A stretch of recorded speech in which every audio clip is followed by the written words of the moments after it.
தேவனுக்கே மகிமை உண்டாவதாக. மாரநாதா, சீக்கிரம் வாரும் ஆண்டவரே. ஆண்டவராகிய இயேசு கிறிஸ்துவின் நாமத்தினாலே தானியேல் புத்தகத்திலிருந்து 5ஆம் அதிகாரம் 14வது வசனத்தை தியானிக்க போகிறோம். உனக்குள்ளே தேவர்களின் ஆவி உண்டென்றும் வெளிச்சமும் புத்தியும் விசேஷித்த ஞானமும் உன்னிடத்தில் காணப்பட்டதென்றும் உன்னை குறித்து கேள்விப்பட்டேன் என்று பெல்சாட்சார் என்கிறதான பாபிலோன் ராஜா தானியேலை குறித்து சொன்னதான ஒரு சாட்சி. அவர் சொல்லுகிறார், உனக்குள்ளே தேவர்களின் ஆவி இருக்கிறது, அதாவது கடவுளின் ஆவி இருக்கிறது, வெளிச்சம் இருக்கிறது, புத்தி இருக்கிறது, நீ விசேஷித்த மனிதனாக காணப்படுகிறாய். நீ ஒரு அடிமையாக, ஒரு சிறை கைதியாக பாபிலோன் தேசத்திலே நீ இருந்தாலும் உனக்குள் தேவனுடைய ஆவி இருந்ததுனால, வெளிச்சம் இருந்ததுனால, புத்தி இருந்ததுனால இப்போது நீ ஒரு உன்னதமான ஸ்தானத்திலே இருக்கிறாய். பாபிலோனியர்கள் நெபுகாத்து ராஜாவுடைய நாட்களிலே யூத ஜனத்தை சிறைப்பிடித்து கொண்டு வந்தார்கள். எரேமியாவின் தீர்க்க தரிசன புத்தகம் 23ஆம் அதிகாரம் 10-11 வசனத்தின்படி 70 ஆண்டுகள் பாபிலோன் தேசத்திலே அவர்கள் சிறை இருப்பார்கள் என்று எழுதப்பட்டிருக்கிறது. இப்படியாக சிறை கைதிகளோடு கூட பிடித்து வரப்பட்ட ஒரு நபர்தாம் தானியேல். தானியேலை குறித்து 1ஆம் அதிகாரம் முதல் படித்து பார்ப்பீர்கள். ஆனால் வியக்கத்தக்கதான அவருடைய வாழ்க்கையானது, அவருக்குள் இருக்கிற விசுவாசமானது, அவருக்குள் இருந்ததான பரிசுத்தமானது, அவருக்குள் இருந்த ஜெப ஜீவிதம், இது அனைத்தும் மற்றுள்ளவர்களை கண்டு ஆச்சரியப்படத்தக்கதாக, வியக்கத்தக்கதாக, வித்தியாசமாக தன்னை அவர்கள் மத்தியிலே காண்பித்தது. ஒரு தேவ அபிஷேகத்தை பெற்றிருக்கிறதான ஒரு தேவ மனிதனுக்குள் இருக்கக்கூடிய குவாலிட்டி தானியேலை குறித்து படித்து பார்த்தால் நன்றாக புரிந்து கொள்ள முடியும். இந்த கடைசி நாட்களிலே பரிசுத்த ஆவியினால் நிரப்பப்பட்டவர்கள் யார் என்றும் அசுத்த ஆவியினால் நிரப்பப்பட்டிருக்கிறவர்கள் யார் என்றும் அறிந்து கொள்வது மிகவும் கடினம் என்று நாம் சொல்லுகிறோம். கடினம் அல்ல, நாம் வேத வசனத்தை வைத்து அவர்களை ஒப்பிட்டு பார்க்க வேண்டும். வேத வசனம் என்ன சொல்லுகிறது? பரிசுத்த ஆவியானவர் ஒரு நபர் மேல் இருக்கும்போது, தேவனுடைய ஆவி அந்த நபரை நடத்தும் போது அவருக்குள் வெளிச்சம் இருக்கும், புத்தி இருக்கும், ஞானம் இருக்கும். இங்க பாருங்க, தானியேலுக்குள்ளே வெளிச்சம் இருந்தது. வெளிச்சம்னா என்ன? ஒளிவில்லாத, எந்த விதமான கரை இல்லாத, பாவம் இல்லாத ஒரு வாழ்க்கை தானியேலுக்குள்ளாக காணப்பட்டது. அதனால்தான் ராஜா சொல்லுகிறார், தானியேலுக்குள் வெளிச்சம் உண்டு என்று சொல்லுகிறார்.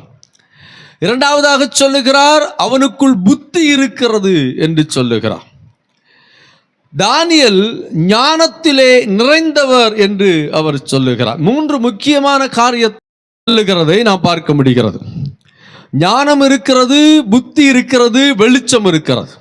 ஒரு தேவ மனிதனுக்குள் ஞானம், புத்தி, வெளிச்சம், இது 3ம் பரிசுத்த ஆவியினால் நிரப்பப்பட்ட நபர்களுக்குள்ளாக காணப்படும். ஞானம் உள்ளவர்களாக காணப்படுவார்கள், புத்தி உள்ளவர்களாக காணப்படுவார்கள், வெளிச்சம் உள்ளவர்களாக காணப்படுவார்கள். பிரியமான தேவனுடைய ஜனமே, தேவனுடைய அபிஷேகத்தை பெற்றிருக்கிற நாம் இந்த 3 குவாலிட்டியும் நமக்குள்ளே இருக்கிறதா என்பதை ஆராய்ந்து பார்க்க வேண்டும். வெளிச்சம், ஒளிவு மறைவில்லாத ஒரு வாழ்க்கை. தேவனுக்கு முன்பதாகவும் மனிதனுக்கு முன்பதாகவும் ஒளிவும் மறைவில்லாம ஒரு பியூரான வாழ்க்கையை வாழ்கிற ஒரு நபர் தேவனால் அபிஷேகம் பண்ணப்பட்டவர் என்று வேதம் சொல்லுகிறது. இரண்டாவதாக, அந்த நபருக்குள் புத்தி, விசேஷித்த புத்தி இருக்கும்.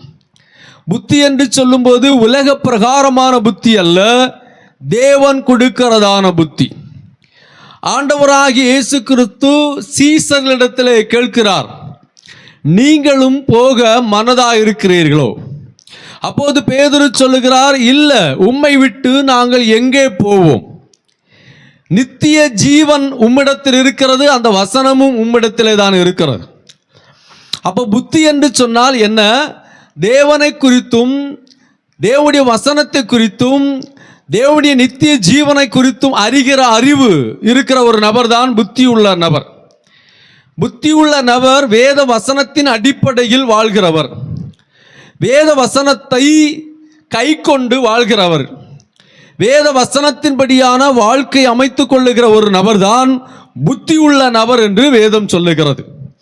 அப்போ பரிசுத்த ஆவியானவரை பெற்றுக் கொண்டிருக்கிற நாம் புத்தி உள்ளவர்களாக இருக்க வேண்டும், வெளிச்சம் உள்ளவர்களாக இருக்க வேண்டும்.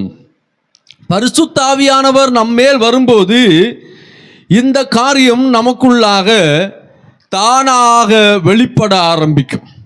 பரிசுத்த ஆவியானவருக்கு பதிலாக அசுத்தாவி கிரியை பண்ணுமே, ஆனால் இது வராது, இந்த கிரியை நடக்காது, வெளிச்சம் இருக்காது, புத்தியும் இருக்காது. அடுத்து ஞானம், தேவ ஞானம் இருக்க வேண்டும். வேத வசனத்திலே ஞானத்தில் தேறின, இல்லைனா இவரை போல ஒரு ஞானமுள்ள மனிதன் இனி இந்த பூமியிலேயே பிறக்க மாட்டான் என்று சாட்சி பெற்ற ஒரே ஒரு நபர் உங்களுக்கு நன்றாகவே தெரிந்ததான தாவீதின் குமாரன் சாலமன்.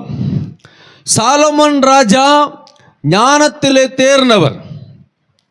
அன்றைய காலத்திலே எல்லா ராஜாக்களும் சாலமனுக்கு காணிக்கைகளை கொண்டு வந்து கொடுத்தார்கள், தசமபாகங்களை கொடுத்தார்கள், உதவினார்கள். உலகமெங்கும் சாலமனுடைய ஞானம் போற்றப்பட்டது. வேதாகமத்திலே நீதிமொழிகளும் பிரசங்கியும் உன்னத பாட்டும் அவரால் எழுதப்பட்டது. ஞானத்திலே தேறின நபராக காணப்பட்டார். காரணம், தேவனுடைய ஆவி அவர் மேல் இருந்தபோது ஞானத்திலே தேறினார். எப்படி இந்த ஞானம் அவருக்கு கிடைத்தது?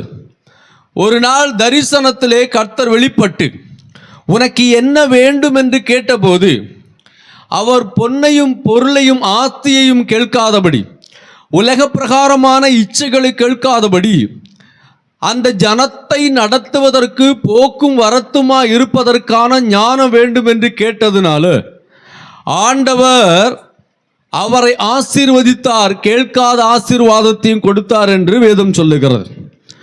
ஞானம் என்பது நம்முடைய வாழ்க்கைக்கு ஆசீர்வாதத்தின் முக்கிய பகுதியாக இருக்கிறது. சாலமோன் ராஜா ஞானத்தை கேட்டார் என்று வேதம் சொல்லுகிறது. பிரியமான தேவனுடைய ஜனமே, பரிசுத்த ஆவியினாலே நிரப்பப்பட்டிருக்கிற, அந்நிய பாஷைகளை பேசுகிற, தீர்க்க தரிசனம் சொல்லுகிற, வரங்கள் கிரியை பண்ணுகிற, ஆண்டவருடைய ஆவியினாலே ஊழியம் செய்கிற நாம் ஒரு காரியத்தை நன்றாக இன்று ஆராய்ந்து பார்க்க வேண்டும். நாம் தேவனுடைய ஆவியினாலே நடத்தப்படுகிறோமா? தேவனுடைய ஆவியினாலே நடத்தப்படுகிற ஒரு நபர் மற்றுள்ள நபரால் சாட்சி பெற வேண்டும். எப்படி? அந்த நபருக்குள் தேவ ஆவியானவர் இருக்கிறார், இல்லைனா இவர் தேவ மனிதன், தேவர்களுடைய ஆவி அவருக்குள் இருக்கிறது என்று சொல்லுகிற அளவுக்கு நம்முடைய வாழ்க்கை இருக்க வேண்டும். தேவ மனிதன் வித்தியாசமானவன், தேவ மனிதன் வித்தியாசமாய் சிந்திக்கிறவன். தேவ மனிதன் இந்த உலகத்திலே மற்றுள்ள நபரை பார்க்கிலும் ஒரு வித்தியாசமான வாழ்க்கையை வாழ்கிறவர். உலகத்துக்கு ஏற்றபடி, உலக பிரகாரமாக, உலக இச்சையிலே சிக்குண்டு, உலக காரியங்களுக்கு முக்கியத்துவம் கொடுத்து கொண்டு, உலக கவலையினாலும், உலக ஆசையினாலும், உலக தேவைகளினாலும் உலகத்தையே தன் வாழ்க்கையாக கொண்டிருக்கிற ஒரு நபர் அந்நிய பாஷை பேசினாலும், தீர்க்க தரிசனம் ஆராதித்தாலும் அது பிரயோஜனமற்றதாக காணப்படுகிறது. அந்நிய பாஷை பேசுகிறவர்கள், தீர்க்க தரிசனம் சொல்லுகிறவர்கள், நாம் எல்லோரும் பரிசுத்த ஆவியினால் நிரப்பப்பட்டவர்கள். ஆனால் ஒரு காரியத்தை புரிந்து கொள்ள வேண்டும்.